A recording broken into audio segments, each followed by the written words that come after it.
இந்த உலகத்தில் அறியாமையை அழிக்கும் ஒரு தெய்வீக சக்தி இருக்குன்னா அது முருகனின் வேல். அந்த வேல் பூமிக்கு வந்த புனிதமான நாள்தான் தைப்பூசம். ஒரு காலத்தில் தை மாதம் பிறந்தது. வானத்தில் நட்சத்திரங்கள் அழகாக ஜொலித்தன. அதில் பூசம் நட்சத்திரம் மற்ற எல்லா நட்சத்திரங்களையும் விட விசேஷமாக ஒளிர்ந்தது.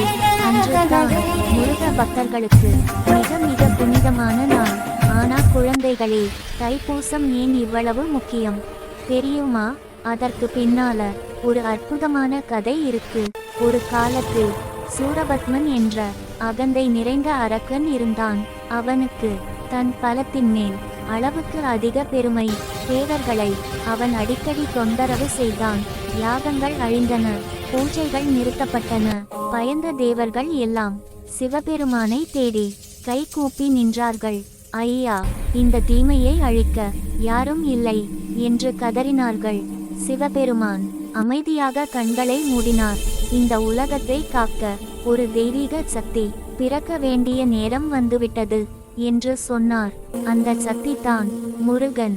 பார்வதி தேவியின் தாய்மையின் அன்பில் ஒரு ஒளிமயமான வேல் தோன்றியது.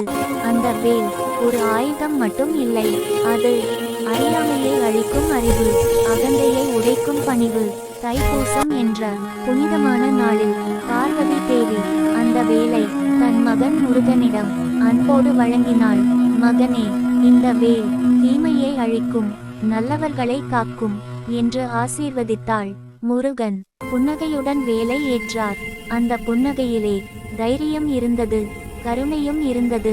போர்க்களம் அதிர்ந்தது, வானம் நடுங்கியது. முருகன் சூரபத்மனை எதிர்த்து நின்றார். ஒரே ஒரு வேல் வீச்சு. அகந்தை சிதறியது, அறியாமை அழிந்தது, நன்மை வென்றது. சூரபத்மன் தன் தவறை உணர்ந்தான். முருகனின் கருணையால் அவன் மயிலாகவும் சேவலாகவும் மாறினான். உலகம் முழுவதும் அமைதி திரும்பியது.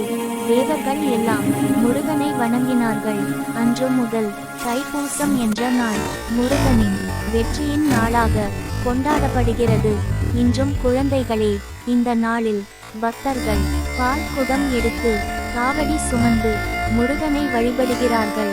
அது தண்டனை இல்லை, அது துன்பமும் இல்லை, அது முருகனுக்கான அன்பின் வெளிப்பாடு. ஒரு குழந்தை அப்பாவிடம் கேட்டது, அப்பா, ஏன் இவ்வளவு கஷ்டப்படுறாங்க? அப்பா சிரித்தார். கஷ்டம் உடலுக்காக, ஆனா சந்தோஷம் மனசுக்காக. காவடி என்றால் சுமை இல்லை, அது பக்தி என்று சொன்னார். தைப்பூசம் நமக்கு சொல்லும் பாடம் என்ன? அகந்தையை விட்டுடு, அறிவை வளர்த்து அன்போடு வாழ். முருகன் நம்ம கூடவே இருப்பார். நம்ம மனசுக்குள்ள வேலாக நின்று நம்மை காப்பார். அதனால் தான் குழந்தைகளே, நாமும் சொல்லுவோம், வேல் வேல் முருகா, அரோகரா.